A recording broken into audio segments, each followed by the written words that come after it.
नमस्कार दोस्तों। तो स्वागत है आपका हमारे द्वारा चलाई गई सीरीज के नेक्स्ट लेक्चर में। आज का हमारा लेक्चर हिमाचल प्रदेश जीके से रिलेटेड रहने वाला है, जहां पे हम डिस्कशन करेंगे important monuments of Himachal Pradesh से रिलेटेड इंपॉर्टेंट क्वेश्चन आंसर की। तो अगर आप तैयारी कर रहे हैं हिमाचल प्रदेश से रिलेटेड किसी भी कॉम्पिटिटिव एग्जाम, चाहे वो आपका HPAS हो, NT, एलाइड सर्विसेज या किसी भी GOE क्लरिकल एग्जाम की या टीचिंग लेवल एग्जाम, जहाँ भी आपकी हिमाचल प्रदेश जी के जो है सिलेबस में मेंशन है, तो हर एक एग्ज़ाम के लिए यह सीरीज़ आपकी इंपॉर्टेंट रहने वाली है। तो चलिए शुरू करते अपने फर्स्ट क्वेश्चन से। तो पहले क्वेश्चन में आपसे पूछा गया है कि when was Tabo vihara founded, कि ताबो विहार की स्थापना कब हुई थी। तो आपको बताना है कि जो ताबो विहार है इसकी स्थापना हमें कब देखने को मिलेगी। तो अगर बात की जाए हमें ताबो विहार की, तो ताबो विहार जो है हमें यह आपको स्पीति नदी के किनारे देखने को मिल जाता है, जिसकी स्थापना जो है तिब्बत के राजा ये शिशोद द्वारा करवाई गई थी।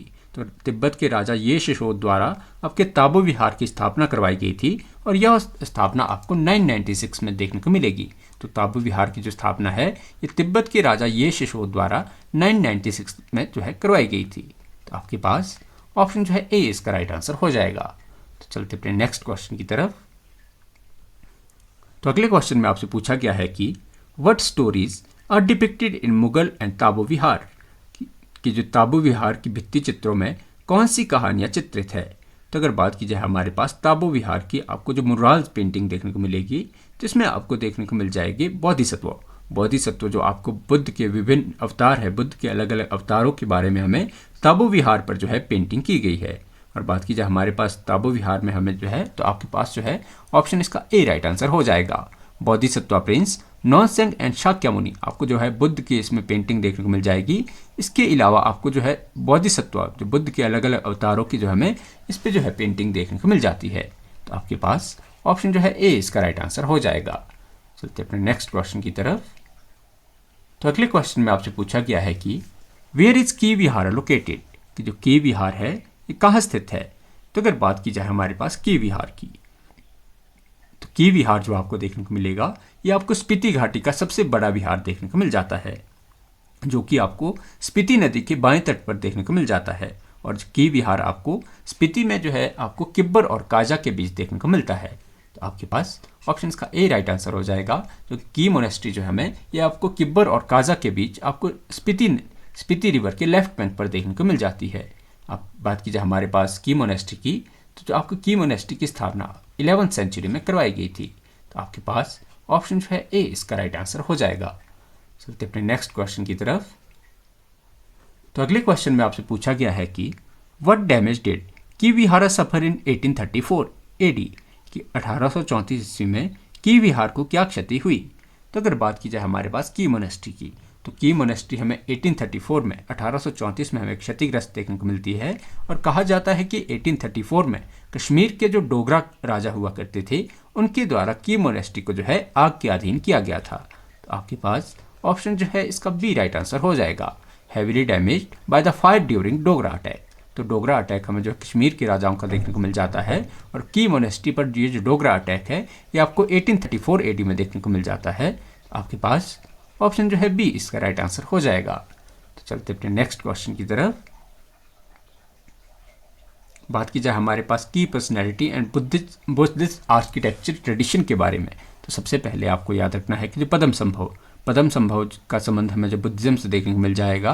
कहा जाता है कि पद्म संभव ने जो है 8th सेंचुरी में जो है तिब्बत की यात्रा की थी। और बात की जाए पद्म संभव के द्वारा हमें गुरु घंटाल मोनेस्ट्री जो कि हमें लाहौर में जो है देखने को मिलती है, तो इसकी स्थापना गुरु पद्म संभव द्वारा करवाई गई थी। बात की जाए रिंचन जांगपो की, तो रिंचन जांगपो जो है हमें तिब्बतन स्कॉलर देखने को मिल जाते हैं, जो कि तिब्बत के राजा येशे ओ द्वारा जो है भारत भेजे गए थे। और इनके भारत आने का जो मुख्य कारण था ये आपको बुद्धिस्ट स्टडी करने जो है ये भारत आए थे। कहा जाता है कि जो रिंचन जांगपो जो थे इन्होंने भारत का भ्रमण जो है 3 बार किया था, 3 बार जो है भारत आए थे। और यहाँ पर भारत में उन्होंने जो है 17 सालों तक जो है स्टे किया था। बात की जाए रिंचन जांगपो द्वारा हमें 108 विहारों की स्थापना जो है रिंचन जांगपो द्वारा सतलुज वैली में करवाई गई थी। और इन्होंने जो है 32 कश्मीरी आर्टिस्ट की सहायता से जो है 108 विहारों की स्थापना की थी। बात की जाए हमारे पास रिंचन जांगपो से जुड़े इंपॉर्टेंट विहार की, तो इसमें हमें ताबो मोनेस्ट्री देखने को मिल जाती है, कानम मोनेस्ट्री देखने को मिलेगी, गैमूर मोनेस्ट्री, धनकड़ मोनेस्ट्री। तो ये सभी की सभी मोनेस्ट्री आपकी रिंचेन जांगपो से रिलेटेड देखने को मिल जाती है। बात की जाए हमारे पास चैत्य या स्तूप की, तो चैत्य जो हमें देखने को मिलते हैं, चैत्य जो होते हैं ये आपके बुद्धिस्ट मॉन्क के आपके पूजा स्थल को जो है चैत्य कहा जाता है। बात की जाए आपके पास चैत्य के आपको जो स्ट्रक्चर देखने को मिलेगा ये आपको स्क्वायर बेस देखने को मिलेगा। डोम स्टेप आपको इसमें देखने, डोम आपको जो है इसके छत पर देखने को मिल जाएगा। इसमें स्टेप्स आपको देखने को मिलेंगे, अम्ब्रेला देखने को मिल जाएगा और सन और मून के सिंबल आपको बुद्धिज्म या जो है चैत्य विहारों में आपको ये आपको आर्किटेक्चर देखने को मिल जाता है। तो आपको हिमाचल प्रदेश से रिलेटेड की personality and Buddhist architecture tradition से रिलेटेड आपको ये टेबल जो है याद रखना है। चलते अपने नेक्स्ट क्वेश्चन की तरफ। तो अगले क्वेश्चन में आपसे पूछा गया है कि where is Guru घंटाल Vihar situated, कि गुरु घंटाल विहार कहाँ स्थित है। तो अगर बात की जाए हमारे पास गुरु घंटाल मोनेस्ट्री की, तो गुरु घंटाल मोनेस्ट्री हमें जो है लाहौल में देखने को मिल जाती है और लाहौल का जो है सबसे बड़ा मोनेस्ट्री हमें गुरु घंटाल मोनेस्ट्री देखने को मिलती है। बात की जाए गुरु घंटाल मोनेस्ट्री की, तो इसकी स्थापना जो है गुरु पद्म संभव द्वारा 8th सेंचुरी में करवाई गई थी। गुरु घंटाल मोनेस्ट्री की स्थापना 8th सेंचुरी में गुरु पद्म संभव द्वारा करवाई गई थी और यह हमें गुरु घंटाल मोनेस्ट्री हमें तुपचलिंग विलेज में, आपको याद रखना है कि तुपचलिंग गांव में जो है यह मोनेस्ट्री गुरु घंटाल मोनेस्ट्री हमें चंद्रा और भागा नदियों के संगम पर देखने को मिल जाती है। तो आपके पास ऑप्शन इसका ए राइट आंसर हो जाएगा। In Tupchiling village at the confluence of Chandra and Bhaga river at Lahaul. तो लाहौल की यह आपको सबसे बड़ी मोनेस्ट्री देखने को मिलती है। तो चलते अपने नेक्स्ट क्वेश्चन की तरफ। तो अगले प्रश्न में आपसे पूछा गया है कि what is the Ghantal festival, when is the Ghantal festival celebrated, कि घंटाल उत्सव कब मनाया जाता है। तो अगर बात की जाए हमारे पास घंटाल फेस्टिवल की, तो घंटाल फेस्टिवल हमें मोनेस्ट्री में परफॉर्म किया जाने वाला फेस्टिवल हमें देखने को मिलता है, जो कि आपके एवरी ईयर आपकी जून मंथ में परफॉर्म किया जाता है। तो आपके पास ऑप्शन जो है ए इसका राइट आंसर हो जाएगा। घंटाल फेस्टिवल हमें जो है जून मंथ में मोनेस्ट्री में परफॉर्म होने वाला फेस्टिवल हमें देखने को मिल जाता है। तो चलते अपने नेक्स्ट क्वेश्चन की तरफ। तो अगले क्वेश्चन में आपसे पूछा गया है कि हु बिल्ड शशुर विहार, कि शशुर विहार की स्थापना किसके द्वारा करवाई गई। तो अगर बात की जाए हमारे पास शशुर विहार की, शशुर विहार हमें लाहौल में देखने को मिल जाता है। तो सबसे पहले आपको शशुर विहार की लोकेशन याद रखनी है। शशुर विहार आपको लाहौल में देखने को मिल जाता है, जिसकी स्थापना जो है 17th सेंचुरी में, इसकी स्थापना आपको 17th सेंचुरी में जो है ग्यात्सो द्वारा करवाई गई थी। तो आपके शशुर मोनेस्ट्री की स्थापना ग्यात्सो द्वारा 17th सेंचुरी में करवाई गई थी और शशुर विहार हमें लाहौल में देखने को मिल जाता है। तो आपके पास ऑप्शन जो है बी इसका राइट आंसर हो जाएगा। तो चलते अपने नेक्स्ट क्वेश्चन की तरफ। तो अगले क्वेश्चन में आपसे पूछा गया है कि which vihara has a 5 metre high idol of Padma Sambhav, कि पद्म संभव की 5 मीटर ऊंची मूर्ति वाला विहार कौन सा है। तो अगर बात की जाए हमारे पास ऐसे विहार या ऐसी मोनेस्ट्री की जहाँ पे आपको गुरु पद्म संभव की 5 मीटर ऊंची मूर्ति देखने को मिलती है, तो ये आपको देखने को मिल जाती है तेयोल मोनेस्ट्री। तेयोल मोनेस्ट्री जो है, तेयोल मोनेस्ट्री आपको देखने को मिल जाएगी लाहौल में। तो तेयोल मोनेस्ट्री जो है इसकी स्थापना कहा जाता है कि 17th सेंचुरी में, 17th सेंचुरी में आपको तेयोल मोनेस्ट्री की स्थापना जो है लामा सर्जन रिंचेन द्वारा करवाई गई थी। तो लामा सर्जन रिंचेन द्वारा 17th सेंचुरी में तेयोल मोनेस्ट्री की स्थापना करवाई गई थी, जहां पर आपको पद्म संभव की 5 मीटर ऊंची मूर्ति जो है देखने को मिल जाती है। तो आपके पास ऑप्शन जो है बी इसका राइट आंसर हो जाएगा। चलते अपने नेक्स्ट क्वेश्चन की तरफ। तो इस क्वेश्चन का आप स्क्रीनशॉट ले सकते हैं। देखिए इसमें आपसे आर्ट ट्रेडिशन में मेनली आपको बुद्धिस्ट आर्ट ट्रेडिशन से रिलेटेड आपको जो है ये टर्मिनोलॉजी याद रखनी है। बात की जाए जो हमारे पास हमें टाइम देखने को मिलता है 11th to 12th सेंचुरी, 11 से 12वीं शताब्दी में हमें जो वुड वर्क देखने को मिल जाता है आपको कश्मीर में, आपको लाहौल में, ये मेनली जो है कश्मीरी आर्टिजन द्वारा करवाया गया था। बात की जाए कश्मीरी आर्टिजन का जो हमें प्रभाव देखने को मिलता है, तो ये आपको ताबो मोनेस्ट्री में, गुरु घंटाल मोनेस्ट्री और जितने भी अदर मोनेस्ट्री में जो है हमें इसमें आपको कश्मीरी इफेक्ट ऑफ आर्ट जो आर्टिस्ट जो है आपको विहारों में जो है कश्मीरी आर्किटेक्चर देखने को मिल जाता है। बात की जाए इसमें आपके कौन से आइटम यूज होती थी, तो इसमें आपकी कर्व बीम, प्लजेस, book cover, magical arrow, folding tea table और फोल्डिंग टी टेबल को आपको जिसे कि चुगोत से कहा जाता है। तो ये टर्मिनोलॉजी आपकी सभी की सभी टर्मिनोलॉजी आपकी बुद्धिज्म आर्किटेक्चर से रिलेटेड याद रखनी है।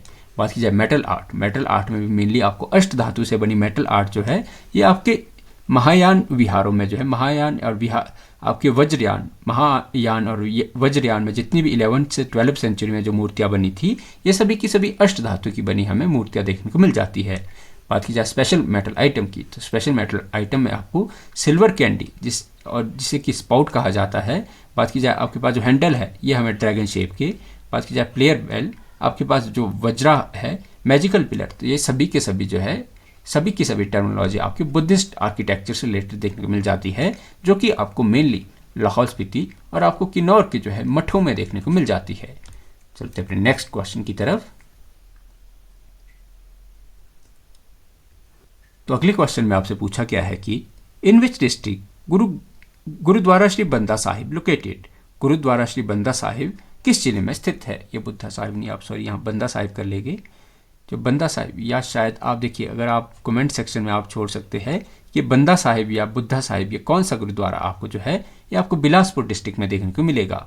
बिलासपुर डिस्ट्रिक्ट में आपको गुरुद्वारा श्री बंदा साहिब ही है, ये आप इसे बंदा साहिब कर लेंगे। तो बंदा साहिब गुरुद्वारा जो है आपको डिस्ट्रिक्ट बिलासपुर में देखने को मिल जाता है। और बंदा साहिब गुरुद्वारा जो आपको बिलासपुर में देखने को मिलेगा, ये आपके गुरु सिखों के 9th गुरु तेग बहादुर से रिलेटेड देखने को मिल जाता है। तो चलते अपने नेक्स्ट क्वेश्चन की तरफ।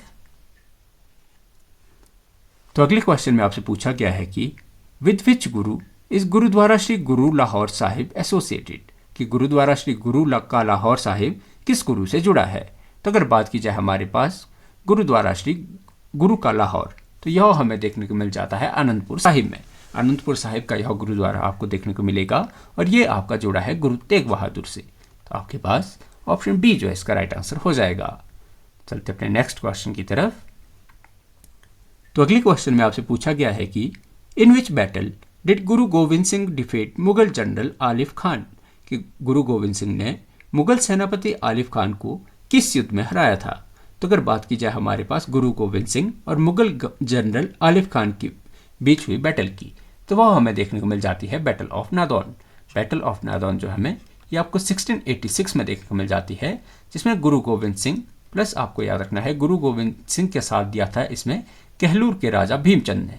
तो कहलूर के राजा और गुरु गोविंद सिंह की बैटल हमें मुगल गवर्नर आलिफ खान के विरुद्ध देखने को मिलती है, जिसे कि आपकी बैटल ऑफ नादौन कहा जाता है।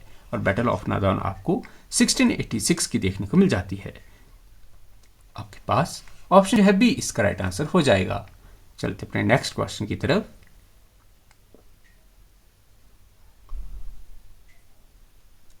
तो अगले क्वेश्चन में आपसे पूछा गया है कि which gurdwara in Mandi district is dedicated to गुरु गोविंद सिंह, कि मंडी जिले में गुरु गोविंद सिंह को समर्पित गुरुद्वारा कौन सा है।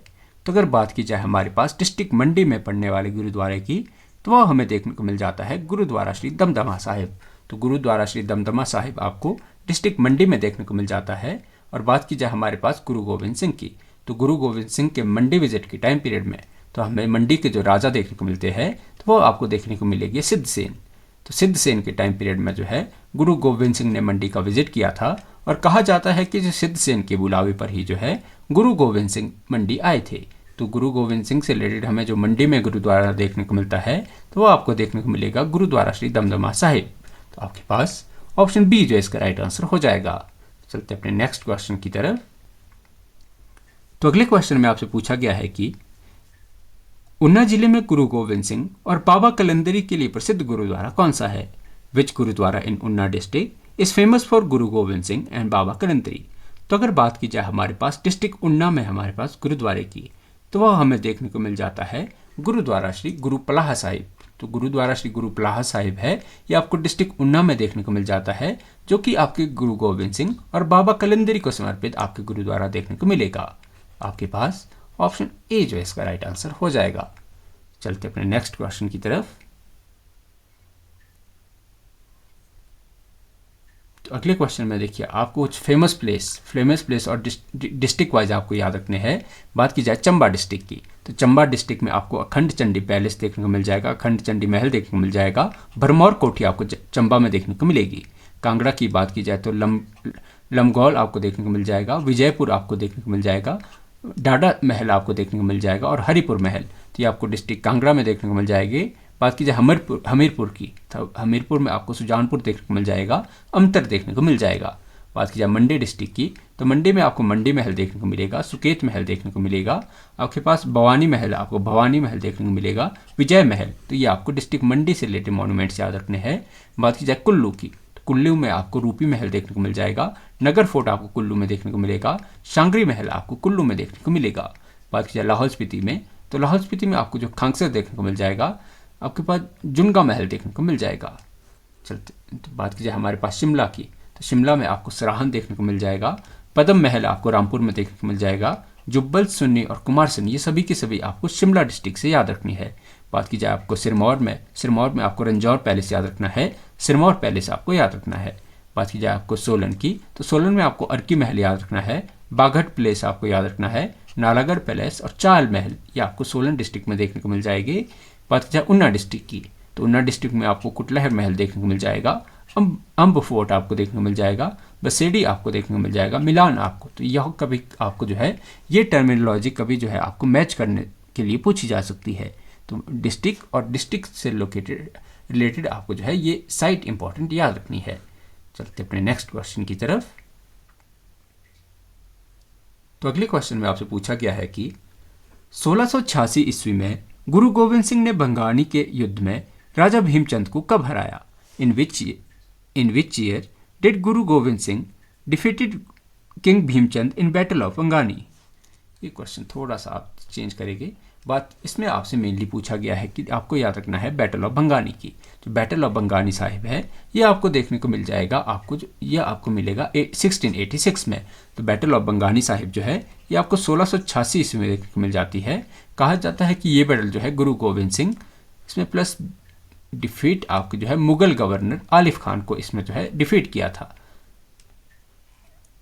Battle of Guru Gobind Singh, sorry, जो देखिए एक हम बैटल ऑफ नादौन देखने को मिलेगी। बैटल ऑफ नादौन हमें जो है बैटल ऑफ नादौन और battle of Bhangani Sahib, battle of Bhangani Sahib आपके गुरु गोविंद सिंह और भीमचंद के बीच लड़ी गई थी और ये आपके 1686 में 1686 में लड़ी गई। हमें बैटल ऑफ भंगानी साहिब आपको याद रखनी है। और 1686 में गुरु गोविंद सिंह ने जो है राजा कहलूर के राजा भीमचंद को जो है इस बैटल में हराया था। तो आपके पास बात की जाए, हमारे पास जो है भीमचंद जो है आपके कहलूर के राजा हुआ करते थे और पांवटा से हमें 20 किलोमीटर दूर, पांवटा से 20 किलोमीटर दूर आपको जो है यमुना नदी के तट पर जो है बंगानी साहिब में जो है गुरुद्वारा आपको देखने को मिल जाता है, जो कि आपके गुरु गोविंद सिंह से जुड़ा गुरुद्वारा आपको देखने को मिलेगा। तो इस क्वेश्चन से आपको बैटल ऑफ नादौन या बैटल ऑफ बंगानी साहिब याद रखना है, जो कि आपकी 1686 में लड़ी गई थी, जो कि कहलूर के राजा भीमचंद और गुरु गोविंद सिंह के बीच लड़ी गई बैटल हमें देखने को मिल जाती है। और गुरु गोविंद सिंह का संबंध जो है हमें ये बंगानी साहिब गुरुद्वारे से बीच में देखने को मिल जाता है। चलते अपने नेक्स्ट क्वेश्चन की तरफ। तो अगले क्वेश्चन में आपसे पूछा गया है कि which gurdwara is located in Manikaran of Kullu district, कि कुल्लू जिले के मणिकरण में कौन सा गुरुद्वारा स्थित है? तो अगर बात की जाए हमारे पास जो कुल्लू डिस्ट्रिक्ट के मणिकरण में आपको गुरुद्वारा देखने को मिलेगा, उसका नाम दिया जाता है गुरुद्वारा श्री मणिकरण साहिब। बात की जाए इस क्वेश्चन से आप क्या याद रखेंगे, जो हमें मणिकरण का गुरुद्वारा है, मणिकरण जो कि आपको डिस्ट्रिक्ट कुल्लू में देखने को मिलता है, तो मणिकरण का गुरुद्वारा जो है आपके गुरु नानक देव, सिखों के प्रथम गुरु हुआ करते थे गुरु नानक देव, या फाउंडर जो सिखों के में देखने को मिलते हैं, तो गुरु नानक देव से समर्पित हमें जो है मणिकरण गुरुद्वारा देखने को मिल जाता है। बात की जाए गुरु नानक देव की, तो गुरु नानक देव ने 1574 ईस्वी में जो है मणिकरण का विजिट किया था। इसी याद में जो है आपके मणिकरण में जो है गुरुद्वारा लोकेटेड या गुरुद्वारे की स्थापना की गई है। तो आपके पास ऑप्शन जो है ए इसका राइट आंसर हो जाएगा। चलते अपने नेक्स्ट क्वेश्चन की तरफ। तो अगले क्वेश्चन में आपसे पूछा गया है कि who invited Guru Gobind Singh to Nahan, कि नाहन में गुरु गोविंद सिंह किसके आमंत्रण पर आए थे? तो अगर बात की जाए हमारे पास नाहन में जो गुरु गोविंद सिंह आए थे, तो ये आए थे आपके राजा मेदिनी प्रकाश के बुलावे पर। तो किंग मेदिनी प्रकाश जो हमें गुरु गोविंद सिंह के कंटेम्प्रेरी देखने को मिल जाते हैं। मेदिनी प्रकाश जो कि सिरमौर के राजा हुआ करते थे, इन्हीं के बुलावे पर जो गुरु गोविंद सिंह जो थे वो नाहन आए थे। और नाहन में जो हमें नाहन शहर में हमें गुरुद्वारा श्री दशमेश देखने को मिल जाता है।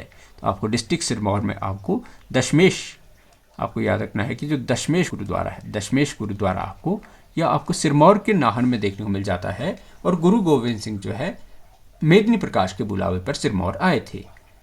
तो अपने नेक्स्ट क्वेश्चन की तरफ। तो अगले क्वेश्चन में आपसे पूछा गया है कि when did construction of Christ church Shimla begin, कि शिमला में क्राइस्ट चर्च का निर्माण कब शुरू हुआ था। तो अगर बात की जाए हमारे पास शिमला में जो हमें क्राइस्ट चर्च देखने को मिलता है, इसका शुरुआत हुई थी 1844 में।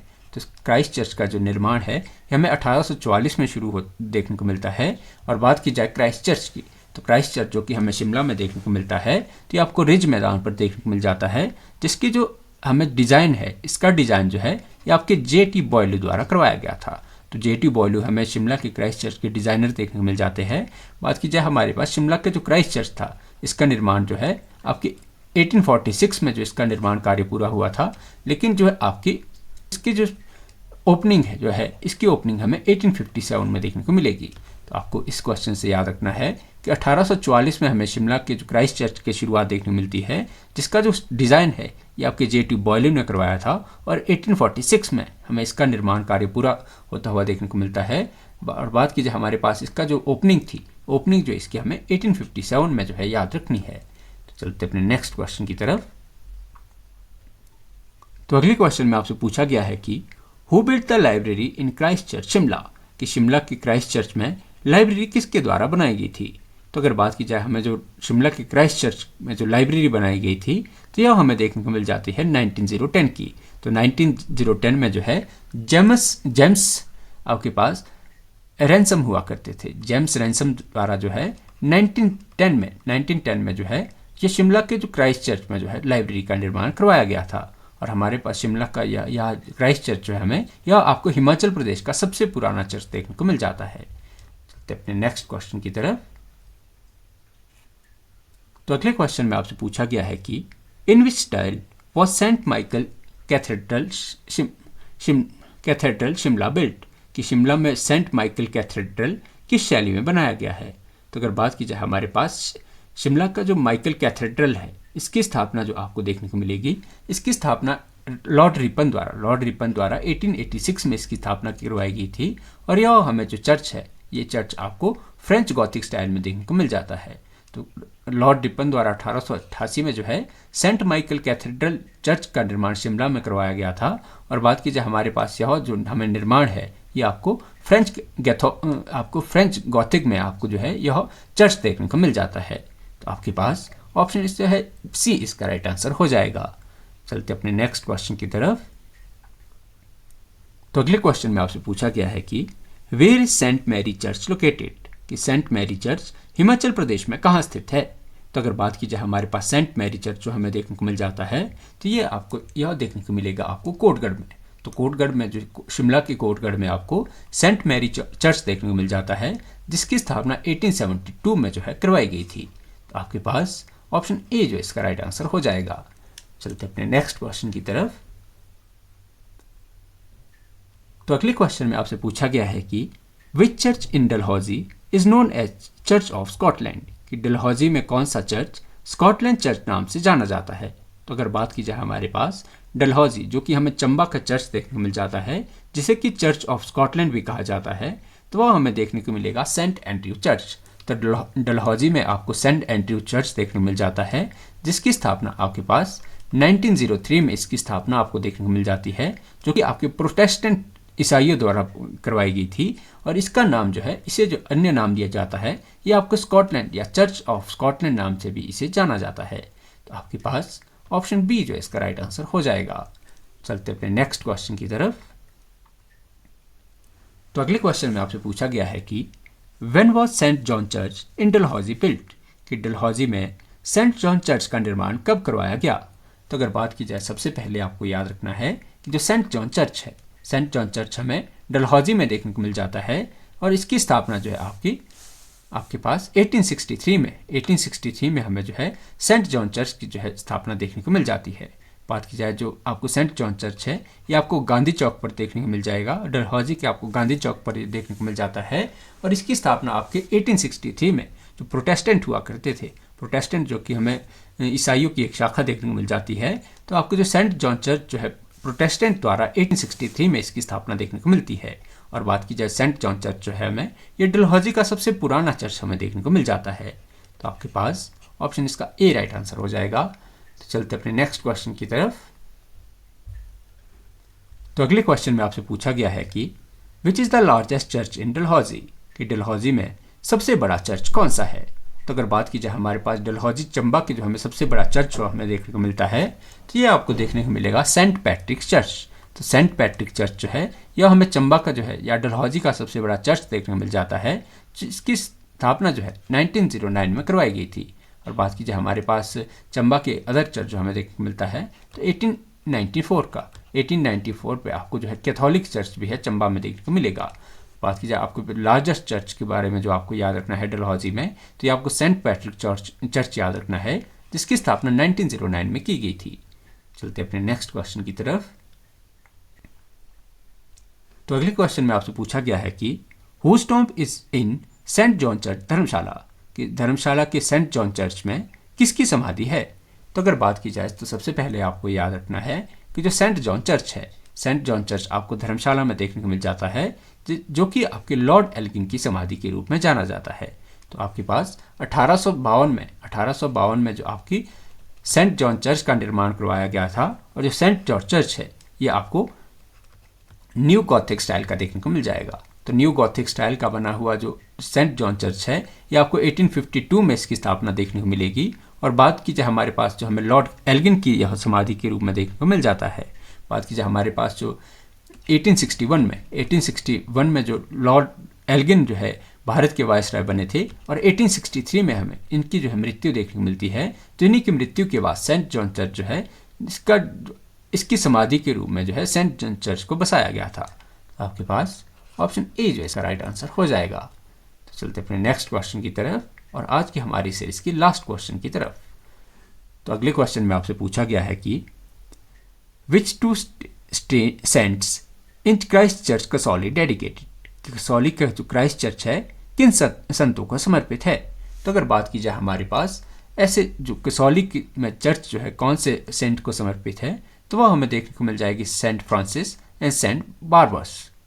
तो आपको गॉथिक शैली में बना 1884 का सबसे पहले आपको याद रखना है कि जो कसौली में जो चर्च है, तो कसौली में चर्च जो आपको देखने को मिलेगा ये आपके गॉथिक आर्किटेक्चर में बना आपको ये चर्च देखने को मिल जाता है, जिसकी स्थापना 1884 ईस्वी में की गई थी। और यह चर्च आपको जो है सेंट फ्रांसिस और सेंट बारनाबस को जो है समर्पित हमें देखने को मिल जाता है। तो आपके पास ऑप्शन जो है ए इसका राइट आंसर हो जाएगा। तो आशा करते हैं कि आज का हमारा लेक्चर आपको पसंद आया होगा। तो ऐसे ही वैल्यूएबल क्वेश्चन आंसर की डिस्कशन के लिए आप हमारे चैनल से जुड़ सकते हैं और हमारी वीडियोस को जो है अपना प्यार दिखा सकते हैं। बहुत बहुत धन्यवाद।